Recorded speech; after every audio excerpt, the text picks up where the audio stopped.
अस्सलाम वालेकुम जी। मौजू है न्यू ट्रेडिशनल काउंसिल का जो एक्ट है उसकी जो शिक है 20 उसको हम डिस्कस करने लगे। 20 नंबर शिक में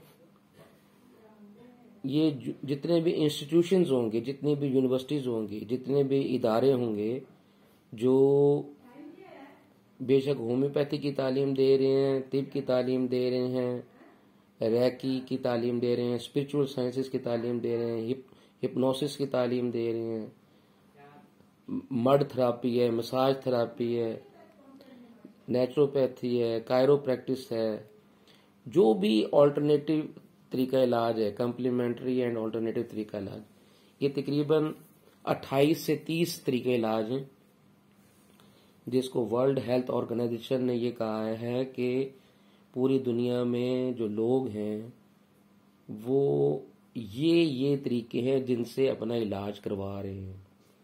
उनमें आकुपंक्चर भी है, उसमें इलेक्ट्रोमैग्नेटिक भी है, उसमें रेडियोनिक थेरापी भी है, उसमें मसाज थेरापी भी है, उसमें स्पिरिचुअल साइंसेस भी है, उसमें रूहानी इलाज भी है।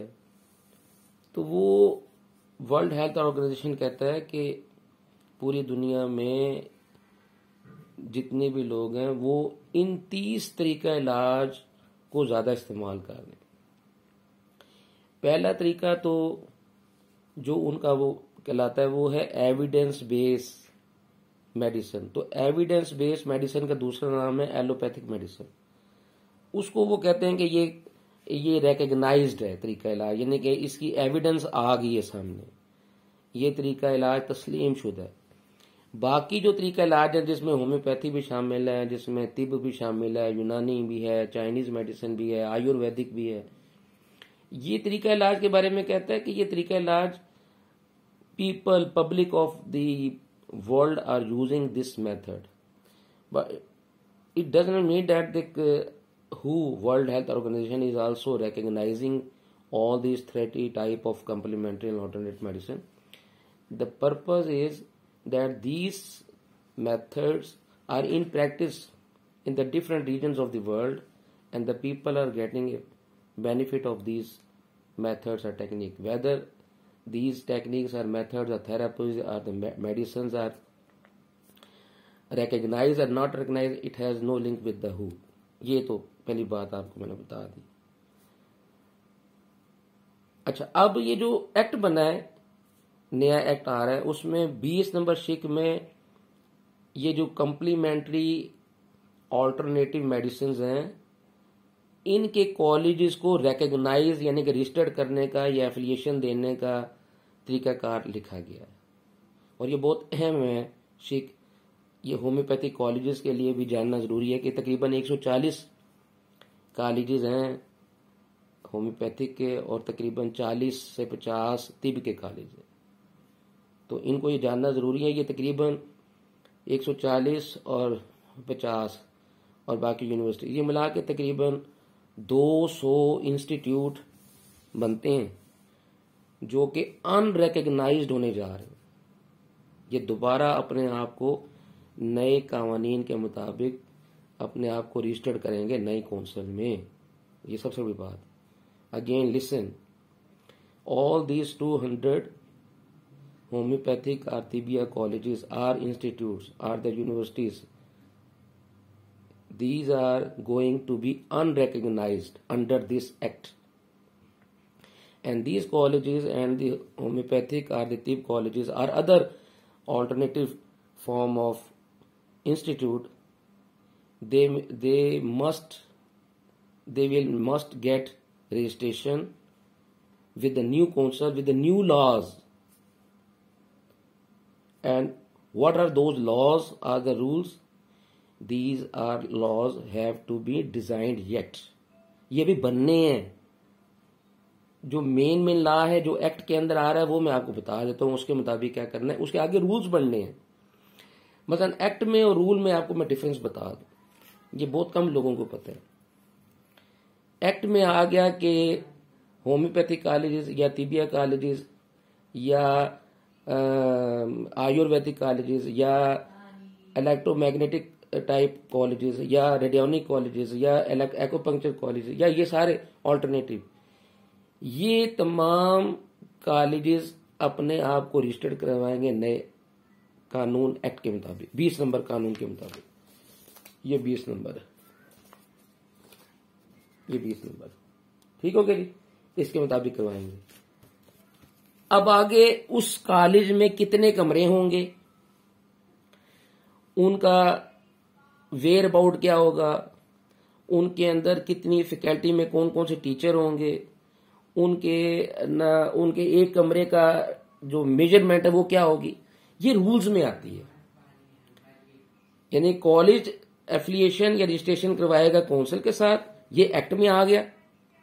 कोई भी कॉलेज बगैर रजिस्ट्रेशन के नहीं चलाया जा सकता, ये कानून बन गया। अच्छा जी, वो कॉलेज का क्राइटेरिया क्या होगा, वो रूल्स में आएगा। वो रूल्स ये काउंसिल खुद बनाएगी। मसलन अभी उसने कह दिया कि आपका जो होम्योपैथिक कॉलेज है उसके अंदर 4 क्लासेज होंगे तो 4 कमरे हों, एक उसका एग्जामिनेशन हॉल हो, एक उसका गेम्स का खेलों का ग्राउंड हो, 3 उसकी लेबोरेटरीज हो, एक फिजियोलॉजी, एक बायोलॉजी और एक एनाटॉमी और एक एनाटॉमी म्यूजियम हो, और 2-3 ऑफिसेज हों, एक किचन हो, फला फला फला फला फला। ये वो रूल्स के अंदर आ गया। अब वो कौंसल ये बनाएगी रूल। अगली दफा वो एक कौंसल बैठती कहती नहीं यार 4 कमरे नहीं, हमें 5 कमरे वाला हम अब रजिस्टर्ड करें। अगली दफा कहती नहीं हम 7 कमरे वाला करेंगे। अगली दफा कहती नहीं 7 की जरूरत नहीं है, 3 कमरे काफी हैं। तो these are the rules which are changeable with the wish और the consent of the council. This council will make rules or design or frame rules, and these rules after passing from the council, these rules will be sent to the administrative division, that is ministry, and that ministry will then publish that rules in the gazette notification after the approval from the federal government। यानी कि वो वजीर आजम पाकिस्तान की cabinet के अंदर ministry of health in rules को भेजेगी। वो कहेगी काउंसिल से ये रूल्स बन के आए हैं और इनको सब ने पास किया है, फिर वो कैबिनेट में जाएंगे, वहां वजीर आजम उसकी मंजूरी देगा और उसके बाद फिर वो गजट नोटिफिकेशन के लिए चला जाएगा। तो फिर आपने उन रूल्स के मुताबिक अपने कॉलेजेस को एफिलिएशन या रजिस्ट्रेशन लेनी है या एफिलिएशन लेनी है। वो एफिलिएशन और रजिस्ट्रेशन का मतलब भी मैं आपको बाद में समझाऊंगा। जब आप कोई कॉलेज यूनिवर्सिटी के साथ, जो डिग्री अवार्डिंग इंस्टीट्यूट है, जब आप उसके साथ अपने कॉलेज को मुंसलिक करते हैं तो उसको हम लफ्ज यूज करते हैं एफिलिएशन। और जब आप अपने कॉलेज को किसी काउंसिल के साथ अटैच करते हैं तो उसको हम कहते हैं रजिस्ट्रेशन। और जब यूनिवर्सिटी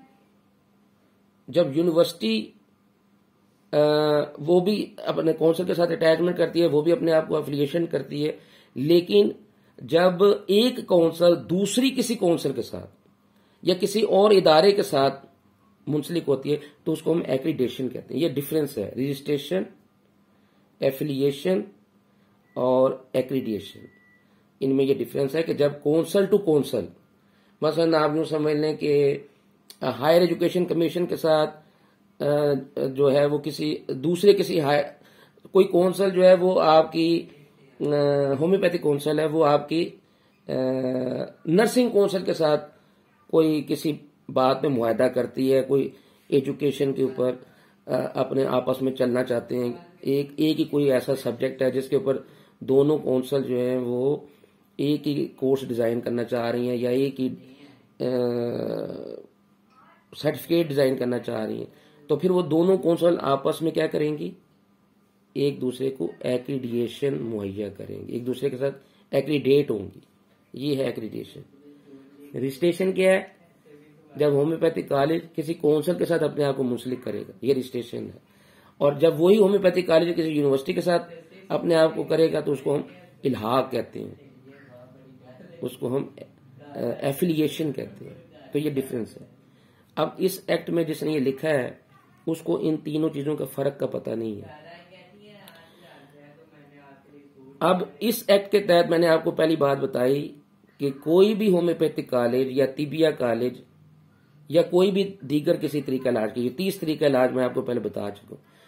इनको हम 30 तरीका इलाज को हम अभी कह रहे हैं complementary and alternative method of treatments.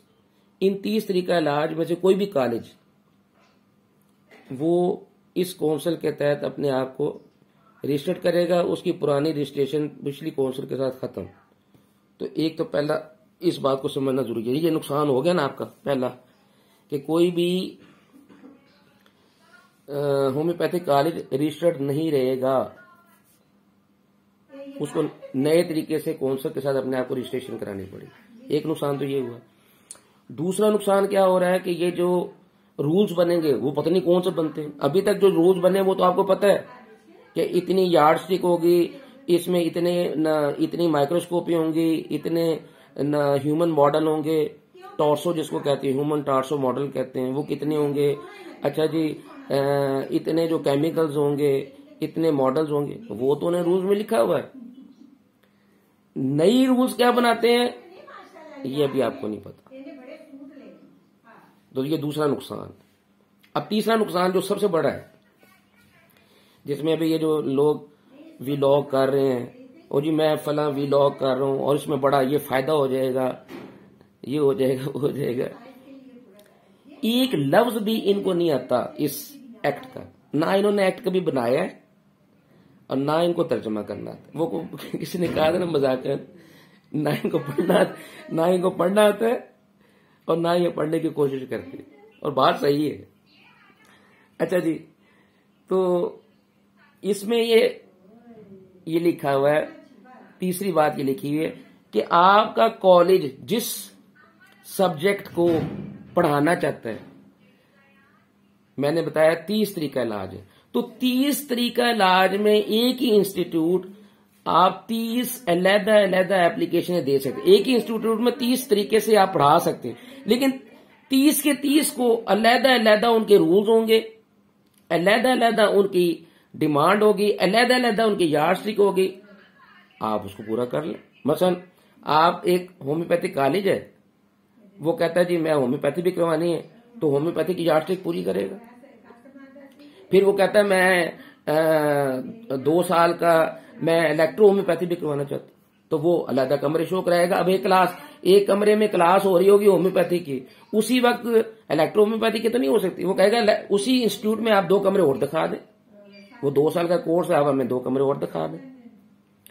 फिर वो कहता है मैं आंखों पंक्चर भी करवाऊंगा, तो कहेंगे आप आंखों पंक्चर कब करवाएंगे? वो कहते हैं मैं शाम को करवाऊंगा। ठीक है, शाम को करवा ले, फिर सुबह वाले कमरे इस्तेमाल हो जाएंगे, लेकिन आपको वो आंखों पंक्चर वाला जो कोर्स है, साल का कोर्स है, उसकी साल की डिमांड आपको पूरी करके देनी है, उसकी फैकल्टी आपको अलग शो करानी है।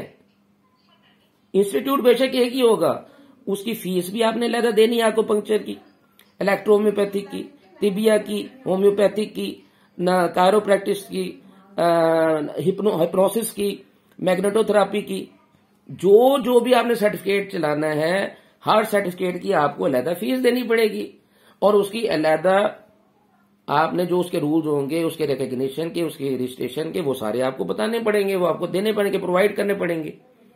तो वो रूल्स क्या है वो तो भी आया ही नहीं, वो तो एक अंधेरा है। जब ये एक्ट पास हो जाएगा, आपने कह देना हाँ, तो उसके बाद जो रूल फ्रेम करेंगे वो कौन फ्रेम करेगा? काउंसिल के मेंबरान। और उसमें होम्योपैथिक की या तिब की या किसी और तरीके इलाज की कितनी नुमाइंदगी है वो मैं आपको पहले बता चुका हूं, वो अलहदा उसका एक आपको वीडियो मैंने और मैसेज किया हुआ। तो अब चौथी पॉइंट पे आ जाती हूँ कि ये पॉइंट गलत है जो कहते हैं कि जी बड़ा आसान हो गया, आप एक ही कॉलेज के अंदर सारे सिस्टम चला लें, फायदा हो गया। का फायदा नहीं होया। फिर उसकी बुनियादी तालीम हर एक की अलहदा होगी। मसलन आप होम्योपैथी का डिप्लोमा करवाना चाहते हैं, तिबिया का डिप्लोमा करवाना चाहते हैं एक ही कॉलेज में, अच्छा ठीक है करवाएं जी, एक ही कॉलेज में। आपको तिबिया कॉलेज के जो डिमांड है वो पूरी करनी पड़ेगी उसी कॉलेज के अंदर, और फिर आपको उसी कॉलेज के अंदर होम्योपैथी की, अब एक क्लास होम्योपैथी की आपने शो करवाई है कि एक क्लास होम्योपैथी की हो रही है, तो वो कहते हैं ठीक है तिबिया कॉलेज कब क्लास होगी, कब किधर होगी, वो जी ऐसे बेची होगी, वो कितने होगी, कितने बजे होगी, आप अपना टाइम टेबल दें। वो इसके अंदर लिखा हुआ है कि आपने हर चीज प्रोवाइड करनी है, इस एक्ट के अंदर लिखा हुआ है कि आपने हर चीज प्रोवाइड करनी है। तो इसका मतलब फिर आपको उसी इंस्टीट्यूट के अंदर 4 कमरे और बनाने पड़ेंगे। और उसकी फीस भी आपको अलग देनी पड़ेगी। उसकी फैकल्टी भी आपको तिबिया कॉलेज की अलग शो करनी पड़ेगी। उसकी भी ना फैकल्टी यहाँ लिखी हुई है कि आपको फैकल्टी प्रोवाइड करनी पड़ेगी। उसका आपको एसोसिएशन यानी कि सोसाइटी अलग शो करनी पड़ेगी। आपको उसकी बाकी जो डिमांड है आपको पंक्चर करवाने के लिए क्या क्या चीजें चाहिए वो रूल्स के अंदर आ जाएगा। वो अभी रूल्स फ्रेम ही नहीं हुए। तो आखिरी बात, जब ये सारे काम हो जाएंगे तो आपने रजिस्ट्रेशन करवानी है। वो आखिरी जो बात है ना, चौथी, वो बड़ी खतरनाक। वो लिखा हुआ है documentary evidence demonstrated valid affiliation with a degree awarding university और इंस्टीट्यूशन। आपने डॉक्यूमेंट्री एविडेंस देनी है डेमोन्स्ट्रेटिंग वैलिड एफिलिएशन कि आप इस काबिल हैं, एफिलिएटेड हैं with a degree awarding university कि आप सर्टिफिकेट अवार्ड कर सकते हैं। यानी उस यूनिवर्सिटी को कहा जा रहा है, फर्ज कर लें, यहां पर हम फर्ज कर लेते हैं समझाने के लिए। इस्लामिया यूनिवर्सिटी नई कौंसिल के साथ अपने आप को एफिलिएशन करवाना चाहती है। इस्लामिया यूनिवर्सिटी भागलपुर या पेशावर यूनिवर्सिटी अपने आप को इस कौंसिल के तहत, इस कौंसिल से, इस एक्ट के तहत एफिलिएशन करवाना चाहती है। ठीक हो गया। या KMU खैबर मेडिकल यूनिवर्सिटी जहां इस वक्त BHMS चल रहा है 5 ईयर्स का, वो करवाना चाहता है। पहली बात तो है कि वो उसको दोबारा फीस देनी पड़ेगी इस काउंसिल की। एक बात होगी। कोई भी यूनिवर्सिटी, उसकी फीस कितनी होगी ये भी कोई पता नहीं। अभी तक जो फीस है वो बता दूं, 1.5 लाख रुपए इनिशिएटिव फीस है। उसके बाद 2.5-3 लाख रुपए अलग है। हो गए 5 लाख 6 लाख ये आपको लग जाते हैं शुरू में, 5-6 लाख। तो ये जब दोबारा काउंसिल से करवाएंगे तो वो दोबारा फीसें देंगे। वो पिछली काउंसिल के हिसाब से ये नई काउंसिल में रजिस्टर्ड नहीं होंगे, नए कवानीन के तहत रजिस्टर्ड होंगे। तो मुझे बताएं, खैबर मेडिकल यूनिवर्सिटी या इस्लामिया यूनिवर्सिटी भागलपुर या दीगर कोई भी यूनिवर्सिटी जो स्टार्ट करवाना चाहती है कोई कोर्स करवाना चाहती है, उनकी मुसीबत पाई है कि तुहाडे वास्ते 5-6 लाख रुपया इन्होंने देवे। 5-6 लाख वो दिखा रहे हैं, दस रहे हैं जो पिछला है, पिछली कौंसिल है। इन नवी हो सकता 10 लाख मांग ले, फिर की करोगे? तो ये अभी इसकी फीस भी मुतय्यन नहीं है।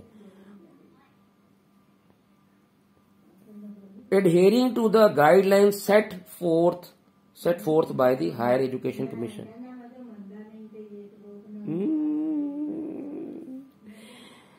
You have to come up to the standard of Higher Education Commission. The rules are the qawaneen, are the laws which are designed, framed and approved by the Higher Education Commission. For a degree awarding institute, you have to come up to the standard of that guidelines लिखा हुआ कि जो आपने किसी university ने council के साथ अपने आप को अगर रजिस्ट्रेशन या एफिलिएशन करवानी है तो वो हायर एजुकेशन कमीशन का जो गाइडलाइन है किसी भी डिग्री के लिए, किसी इंस्टीट्यूट के लिए या किसी इदारे के लिए जिसने एफिलिएशन लेनी है या रजिस्ट्रेशन लेनी है, उसको हायर एजुकेशन कमीशन के स्टैंडर्ड गाइडलाइंस के मुताबिक अपने आप को मीट करना पड़ेगा, उसके स्टैंडर्ड पर आना पड़ेगा। ये लिखा हुआ है 20 नंबर रूल है, कानून है, उसकी शिक नंबर 2 है और उसकी सब क्लास जो है वो C है। C में लिखा हुआ है, पढ़ के सुना दिया मैंने आपको, दोबारा नहीं मैं पढ़ते सुनाता, लंबी हो जाएगी वीडियो। तो अब आप देख लें, अगर आप होम्योपैथिक कॉलेज का कोई इदारा या तिबिया कॉलेज का कोई चीज आप रजिस्ट्रेशन करवाना चाहते हैं, आप एफिलिएशन करवाना चाहते हैं, आप किसी यूनिवर्सिटी के साथ मिलना चाहते हैं, आप किसी काउंसिल के साथ जाना चाहते हैं, तो उसमें जो HEC हायर एजुकेशन कमीशन के मुतय्यन कर रहा, और ये एक्ट में है, ये तब्दील नहीं होगा। मैंने अभी आपको बताया कि एक्ट और रूल में फर्क है। रूल चेंज हो जाएंगे जो कि काउंसिल बनाएगी। आप रूल चेंज हो जाते हैं, आप काउंसिल में वो आप बनाते हैं, वो आपको पसंद नहीं आते, आप जाके एहतजाज कर लें। काउंसिल वाले क्या करेंगे, उत्थे बह के फिर फैसला करके नवे रूल बना लेंगे। वो रूल उनके अपने हाथ में है। लेकिन जो एक्ट में आ जाएगा कि HEC का लिखा हुआ है कि ये HEC ये एक्ट में लिखा हुआ है, ये चेंज नहीं होगा। आपको हायर एजुकेशन कमीशन की जो गाइडलाइंस है उसके मुताबिक आपको आना पड़ेगा। ये होगी चौथी बात, बड़ी खतरनाक। पांचवी बात और खतरनाक है, वो है कि जब तक आप किसी भी इदारे को, यानी यूनिवर्सिटी को, या कोई डिग्री अवार्डिंग इंस्टीट्यूट है उसको, या कोई एसोसिएशन या सोसाइटी के अंडर कोई कॉलेज चल रहा है उसको, वो इस काउंसिल से जब रजिस्ट्रेशन लेना चाहेगा तो पहले उसने पूरी बिल्डिंग खड़ी करनी है, उसके अंदर सारे कमरे बनाने हैं, उसके अंदर तुम्हारी फैकल्टी पूरी करनी है, उसके अंदर उसने तमाम सामान को, एनाटॉमी म्यूजियम तक, केमिस्ट्री का तमाम लैब का, बायोलॉजी का सारा, और फिर उसके बाद बायोकेमिस्ट्री का सारा सामान, फिर फिजियोलॉजी का सारा सामान, फिर उसने सारी चीजें मुहैया करनी है, फिर उन्हें कुर्सियां मुहैया करनी, सारा कुछ सेट करके लाखों करोड़ों रुपया खर्च करके पहले सेट करना है, दिखाना है, और उसके बाद वो अप्लाई करेगा यहां पर रजिस्ट्रेशन के लिए। पहले वो बगैर रजिस्ट्रेशन लिए कोई इदारे को वो ना एडवर्टाइज कर सकता है, ना वो अप्लाई, ना वो वहां पर क्लासें लगा सकता है, ना वो दाखिले कर सकता है, कुछ भी नहीं कर सकता। पहले उसने ये सारा कुछ बना के फिर उसने अप्लाई करना है, फिर रजिस्ट्रेशन होगी।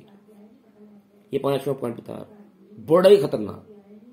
मुझे बताएं, कोई भी दुनिया में बता दें जिसका थोड़ा सा भी सेंस होगा, वो कहता है मैं आपको पंक्चर का 1 साल का सर्टिफिकेट कोर्स करवाना चाहता हूं और मैं इस काउंसिल से रजिस्ट्रेशन लेना चाहता हूं। ठीक, आसान वाला कोर्स कर लेते 1 साल का। पहले वो बिल्डिंग बनाएगा, उसके बाद आपको पंक्चर के लिए जो क्लासेज हैं, जितने साल का कोर्स है, उसने उतने कमरे मुहैया करने, उतने ऑफिस बनाएगा, उसमें फर्नीचर मुहैया करेगा, फिर बंदे रखेगा ऑफिस के, फिर उसके बाद फैकल्टी प्रोवाइड करेगा, उनको तनख्वाह देगा कि मैं आपको रख रहा हूं। वो फिर उसको उसका फाइनेंस शो करेगा कि मैंने इनको कितनी तनख्वाह देनी है, कितनी, ये सारा कुछ हो जाएगा। फिर वो उसके सामान लेके आएगा, मॉडल लेके आएगा, नीडल्स लेके आएगा, वो सारी उसने प्रोवाइड करनी है। फिर सिलेबस प्रोवाइड कर, सिलेबस के मुताबिक हर चीज सेट करेगा, टाइम टेबल बनाएगा, फिर क्लासें अरेंज करेगा। दाखिले की एडवर्टीजमेंट नहीं कर सकता, दाखिला नहीं ले सकता, पैसा उसको कहीं से नहीं आना, पैसा उसको कहीं से नहीं आना। उसने ये सारी चीजें करनी है पहले। फिर उसके बाद इधर अप्लाई करेगा। जब तक उसकी रजिस्ट्रेशन नहीं होगी, जब तक उसकी रजिस्ट्रेशन नहीं होगी, वो क्लास नहीं लगा सकता, ना ही वो इश्तिहारबाजी कर सकता है, ना ही दाखिला ले सकता। मुझे बताओ कौन सा पागल है दुनिया में, कौन दुनिया में ऐसा पागल होगा जो पहले एक मेडिकल कॉलेज खोलने के लिए होम्योपैथिक का, तिबिया का, या किसी अल्टरनेटिव साइंस का कॉलेज खोलने के लिए वो ये काम करे पहले। और अगर आप बड़े कॉलेज पे चला रहे हैं, मैं तो आपको पंक्चर की एक मिसाल दी है, अगर आप होम्योपैथिक कॉलेज खोल रहे हैं और उसको रजिस्ट्रेशन करानी है, पहले आप बिल्डिंग बनाएंगे। अच्छा जी, जमीन लेके बिल्डिंग बनाए, उसकी इतनी बड़ी बिल्डिंग बना के कितने करोड़ों रुपये खर्चने पहले। उसके बाद क्या करना है, उसके बाद आपने वो सारी यार्ड स्टिक उनकी लेनी है, जो नए रूल्स अभी बनने हैं, अभी बने नहीं है, वो लेनी है, वो पूरी आपने पूरी करनी है। एनाटॉमी की सारी चीजें पूरी करनी है, बायोकेमिस्ट्री की सारी चीजें पूरी करनी है। फैकल्टी वो कहेंगे जी एमएससी लेवल की करें, लेटर भी निकला हुआ है, मैट्रिक वाला इसमें टीचर नहीं बन सकता। किसी होम्योपैथिक कॉलेज में, आपको पंक्चर में, कायरो प्रैक्टिशनर में, आयुर्वेदिक में, होम्योपैथिक में, तिबिया में, किसी भी जगह पर एमएससी से काम का बंदा टीचर नहीं होगा। वो आपने सारे टीचर एमए एमएससी वाले लेकर वो आपने फैकल्टी पूरी करनी है, उनको तनख्वाहें देनी है, क्लर्क भर्ती करने हैं, सुपरिटेंडेंट भर्ती करने हैं, प्रिंसिपल को भर्ती करना है, चीजें प्रोवाइड करनी है। चारों क्लासें, जो 4 साल का कोर्स है, 5 साल का कोर्स है, तो 5 क्लासें आपने शो करनी है। वो सिलेबस के अंदर जो जो चीजें लिखी होंगी, बीएचएमएस का सिलेबस एचईसी ने जारी किया है, गाइडलाइन दी है, उसके मुताबिक आपको हर चीज प्रोवाइड करनी है उस इदारे में जिसके आपने, वो सारा आपको 2, 3 साल, 4 साल लग जाएंगे वो इदारा बनाने में। उसके बाद फिर आपने उसकी फीस देनी है 10 लाख रुपया, जो अभी मुकर्रर नहीं है, हो सकता है 10 हो, 5 हो, 4 हो, 8 हो, ये नहीं पता। फिर उसके जितने भी विजिट होंगे, काउंसिल के मेंबरान के जितने भी विजिट आपके कॉलेज में, उसके पैसे भी आपने बेयर करने हैं, आपने बर्दाश्त करने, लिखा हुआ है।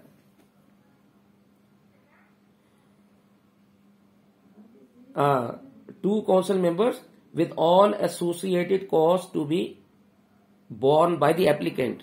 जो जिसने दरखास्त देनी है उसने इंस्पेक्शन का आने जाने का, जितनी दफे भी इंस्पेक्शन होगी उसका खर्चा उसने खुद बर्दाश्त करना है।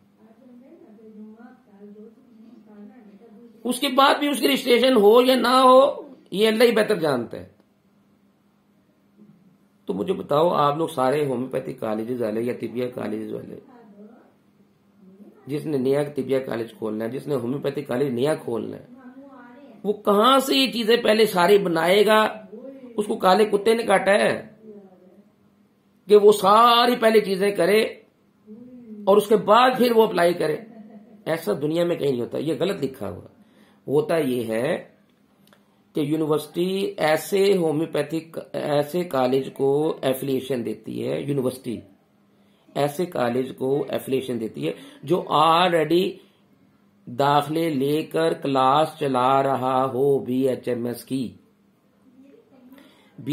की क्लास चला रहा हो, उसने एक इदारा खोला हो, उसमें उसने दाखिले किए हो, बच्चे जो हैं 20, 30, 25 फर्स्ट ईयर में आ गए हैं, उन्होंने फीसें कॉलेज को दी हैं, कॉलेज के पास पैसा आ गया है, उस पैसे के बेस के ऊपर वो यूनिवर्सिटी अप्लाई करता है कि देखें जी मेरी ये क्लास लगी हुई, आके देख लें, मैंने क्लास के अंदर 25-30 बच्चे पढ़ा रहे हैं, ये मेरे टीचर हैं, ये मेरे बच्चे हैं, मैं आपके साथ एफिलिएशन लेना चाहता हूं और आप मेरे बच्चों का एग्जाम लें। ये है तरीकाकार जो यूनिवर्सिटी करती है। यानी कि यूनिवर्सिटी में एफिलिएशन लेने के लिए पहले आपने खुद ही इदारा बनाना है, खुद ही बच्चों को दाखिला कर लेना है, बच्चों को क्लास में बैठा लेना है, टीचर जो है उसको पढ़ाना शुरू कर दे, उसके बाद वो अप्लाई करेगा और यूनिवर्सिटी फिर आएंगे और विजिट करेंगे, हाँ वाकई क्या यहां पर कोई क्लासें लगी हुई हैं, क्या बच्चों को पढ़ाया जा रहा है? वो कहते हैं हाँ जी पढ़ा। क्या बिल्डिंग ठीक है? हाँ जी बिल्डिंग ठीक है। अच्छा ये सारा कुछ ठीक है हमारे यार्डस्टिक के मुताबिक? हाँ जी। लो जी फीस जमा कराएं और आप जनाब आप हमारे साथ एफिलिएटेड हो।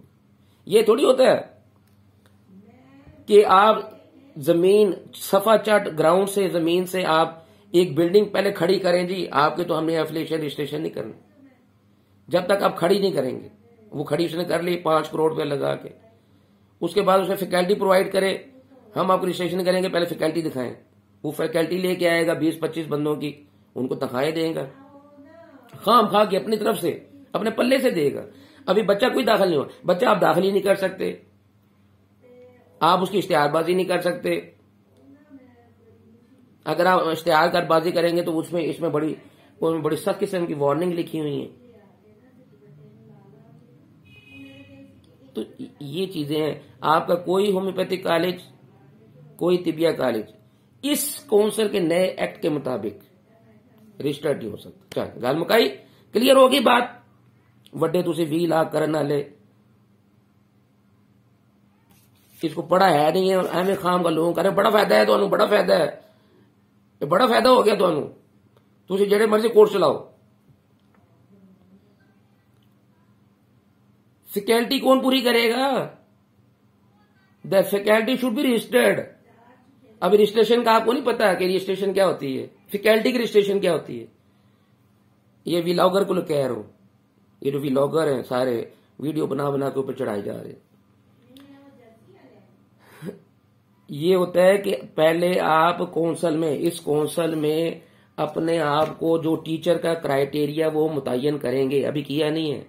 जब वो टीचर का क्राइटेरिया मुतय्यन करेंगे उसकी फिर वो आप यानी कि मैं हूं, वो कहते हैं कि होम्योपैथिक कॉलेज में डीएचएमएस को पढ़ाने के लिए ये काउंसिल एक उसकी एलिजिबिलिटी, उसका क्राइटेरिया, उसकी एजुकेशन लेवल को करके एक क्राइटेरिया सेट करेगी। किसका? टीचर का, फैकल्टी का। फिर आपने यानी कि मैंने जाके अपने आप को काउंसिल में रजिस्टर करवाना है, मैंने कि मैं टीचर के ऊपर आप पूरा उतरता हूं। वो कहेंगे जी अगर आपने डीएचएमएस को पढ़ाना है तो आपके पास कम से कम डीएचएमएस भी हो, बीएचएमएस भी हो और एमएड भी किया हो, यानी कि टीचिंग का आपके पास एक्सपीरियंस हो, या बीएड किया हो या एमएड किया हो।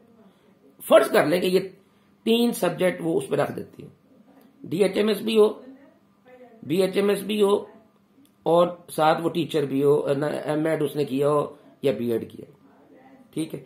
अब वो रख दे। अब मैं जाके उसको अपनी क्वालिफिकेशन सारी डिग्रियां डिप्लोमा सर्टिफिकेट दिखाऊंगा उस काउंसिल को, वो मुझे एज ए टीचर रजिस्टर्ड कर लेगी कि now this is the person who has all the qualification or requisite qualification which are required by the council for becoming the member of the faculty as a registered member. Then what the institutes will do, they will sort out the person, they will take the list from the council and then they will contact me. उस list के मुताबिक जो teacher list होगी उसके मुताबिक मुझे contact करेंगे। उसमें हो सकता है 500 बंदे रजिस्टर्ड हो, 1000 बंदे रजिस्टर्ड हो, वो मुझे कांटेक्ट करेंगे जी गुजरात के अंदर एक कॉलेज है होम्योपैथिक का और आप एक रजिस्टर्ड टीचर हैं काउंसिल के अंदर, तो हम आपकी खिदमात फिजियोलॉजी पढ़ाने के लिए, हम आपकी खिदमात एनाटॉमी पढ़ाने के लिए, हम आपकी खिदमात मटीरियल मेडिकल पढ़ाने के लिए, हम आपकी खिदमात फिलॉसफी पढ़ाने, किसी एक सब्जेक्ट को या 2 सब्जेक्ट को पढ़ाने के लिए आपसे लेना चाहते हैं। और फिर वो मुझसे टर्म्स एंड कंडीशन तय करेंगे, मैं माहाना तनख्वाह कितनी लूंगा और मेरे पीरियड कितने होंगे, वो सारा मैं उनके साथ सेट करूं। फिर मेरी तनख्वाह का सारा तरीकाकार और मेरी सारी फाइनेंस जो है वो बैंक के अंदर जाएगी, काउंसिल को पहुंच जाएगी कि हाँ भाई ये बंदा फला कॉलेज के साथ एफिलिएशन हो गई इसकी, ये वहां पे पढ़ाएगा। अब मैं किसी और कॉलेज में नहीं पढ़ा सकता, अगर मैं पढ़ाऊंगा तो किसी और वक्त में, मसलन मेरा टाइम है 8 से लेकर 2 बजे तक किसी होम्योपैथिक कॉलेज में, गुजरात के किसी होम्योपैथिक कॉलेज में 8 से लेकर 2 बजे तक मैं उसका टीचर, तो किसी और जगह पर वजीराबाद में या जेलम के अंदर मैं 2 बजे के बाद की अगर शाम की शिफ्ट की जब वो इजाजत देंगे तो मैं शाम को पढ़ा सकूंगा। जब मैंने एक दफा किसी एक कॉलेज में अपने आप को रजिस्टर्ड करवा लिया कि मैं इनके साथ मुंसलिक हूं, तो फिर मैं उसी टाइम पर किसी और इंस्टीट्यूट को नहीं पढ़ा सकता। वहां लिस्ट के अंदर मेरा लिखा जाएगा, काउंसिल की लिस्ट में लिखा जाएगा कि ये बंदा जो है ऑलरेडी एंगेज हो चुका है। अब बाकी जो 500 बंदा है उनमें से दूसरे बंदे दूसरे इंस्टीट्यूट उसको तलाश करेंगे। इसको कहते हैं रजिस्टर्ड फैकल्टी। और ये एमबीबीएस कॉलेजेस में ऐसा ही होता है। जो एमबीबीएस कॉलेज में पढ़ाना चाहता है टीचर, वो अपने आप को पहले पीएमडीसी में बतौर टीचर रजिस्टर्ड करता है, जो तुम्हारा तरीका बताया। और ये सारे बोंगे हैं ना, इनको किसी एक को नहीं पता। मुझे बताओ कि जो होम्योपैथिक वाले या तिबिया वाले वो रजिस्टर्ड फैकल्टी कहां से लाएंगे? मैट्रिक वाले नहीं पढ़ा सकते। आप कहते हैं ये मैट्रिक की आप बेइज्जती करते, कोई मैट्रिक की बेइज्जती नहीं मैं करता रहता। आपको मैं समझा रहा हूं कि भाई एक बंदा ऑलरेडी उसकी बुनियादी तालीम एफएससी होगी, एफएससी प्री मेडिकल, होम्योपैथिक डिप्लोमे की या डिग्री की बुनियादी तालीम एफएससी प्री मेडिकल है, उसने आगे जाके एमएससी लेवल की बीएचएमएस करना है, एमएससी लेवल का बुनियादी तालीम उसकी एफएससी प्री मेडिकल। मुझे बताओ कि मैट्रिक साइंस वाला जो क्वालिफाइड मैट्रिक साइंस है वो कैसे पढ़ाएगा एफएससी प्री मेडिकल जिसकी बुनियादी तालीम है और आगे उसने डिप्लोमा 4 साल का करना है या 5 साल की उसने डिग्री करनी है, बता कैसे पढ़ाएगा? तो आप कहते हैं बेइज्जती कर रहे। बेइज्जती नहीं कर रहा, समझा रहा हूं, तुम लोगों को अक्ल दे रहा हूं। आप कहते हैं जी आप हमारी बेइज्जती करते रहते हैं, आप हमें तज़ीक के, कोई तज़ीक नहीं। मैं खुद मैट्रिक हूं, पहले मैट्रिक ही किया, उसके बाद एफएससी प्री मेडिकल किया, उसके बाद बीएससी किया, उसके बाद मास्टरी डिग्रियां की हैं। तो इसमें कौन सी बेइज्जती आ गई? आप हर बात में बेइज्जती तलाश कर लेते हैं। कोई बेइज्जती नहीं की, समझाया आपको कि ये मैट्रिक शैट्रिक जो है ना, ये किसी भी होम्योपैथिक कॉलेज के टीचिंग फैकल्टी में बतौर रजिस्टर्ड टीचर नहीं आ सकते। क्लियर? ये सब फारिग हैं। और हर कॉलेज में जिनकी 60 सीटें हैं वहां पर वो 15 से 20 टीचर नहीं रख सकते, ज्यादा 15 से 20। तो अब आप हिसाब लगा ले कि अगर 140 कॉलेज है उनको 20 से जरब दे लें, 140 कॉलेज को 20 से जरब दे लें, तो जितनी तादाद बनती है ये all these teachers are going to be unemployed. इस कानून के तहत सारे के सारे, कोई एक आध होगा एमएससी होगा वो तो शायद बच जाए, लेकिन वो अपने आप को पहले रजिस्टर्ड करवाएगा, यहां पर उसकी डिग्री चेक होगी, उसकी वेरिफिकेशन होगी। 10 दफा मेरी डिग्रियां मुख्तलिफ यूनिवर्सिटियों से और बहुत जगह से वेरीफाइड हुई हैं, 10 दफा। क्योंकि जितने फ्रॉडिये पीछे लगे रहते हैं वो करवाते हैं वेरीफाइड। तो अल्हम्दुलिल्लाह हर जगह से बिल्कुल वेरीफाइड हुई। तो मैं तो इस काउंसिल में जाके अपने आप को रजिस्टर्ड करवाऊंगा एज ए टीचर जब भी बनेगी। ये आपको मैं बता रहा हूं। और जो टीचर यहां पर रजिस्टर्ड होगा वो 100% नहीं, 500%, 100%, 500 टाइम्स वो वेरीफाइड टीचर होगा, उसकी डिग्रियां वेरीफाइड होंगी। क्योंकि ये जो काउंसिल जब उसको कहेगी कि आप अपनी डिग्रियां लेके आए, और उसमें लिखा हुआ है, इसकी कानून में लिखा है, रूल्स में नहीं लिखा, कानून में लिखा हुआ है, वो फिर वेरीफाइड होंगी। जब वेरीफाइड हो जाएंगी फिर वो उसको एज ए बतौर टीचर रजिस्टर्ड कर लेगा। तो जो बंदा भी रजिस्टर्ड होगा काउंसिल में टीचर के तौर पर, फैकल्टी के तौर, आप समझ जाना कि इनकी तमाम डिग्रियां, डिप्लोमे सारे वेरीफाइड है। क्लियर होगी बात? तो ये बातें हैं, ये इसलिए आपको लंबी बात सुनाई है कि भाजी ये नवा कानून तुहाडे गोटे गिड्डियां विच बैन वास्ते। और आप लोग जो भी इलेक्शन खेल रहे हैं ना, इसमें इलेक्शन पे अपना वक्त जाया ना करें। इस एक्ट को देखें, पहले तो इसको रोकने की कोशिश करें। पहली बात तो ये नहीं रुकता, जो कि नहीं रुकना तो आप लोग इतनी जान नहीं, तो फिर इसके अंदर तरमीम करवाओ मेरे भाई, मेरी जान, मेरे भाई, मेरे अजीज, मेरे वड्यो, समझाने पे नाराज ना हुआ करे। कोई सवाल तो नहीं है? अगर सवाल करना चाहते हो इस वीडियो के नीचे कर लीजिएगा।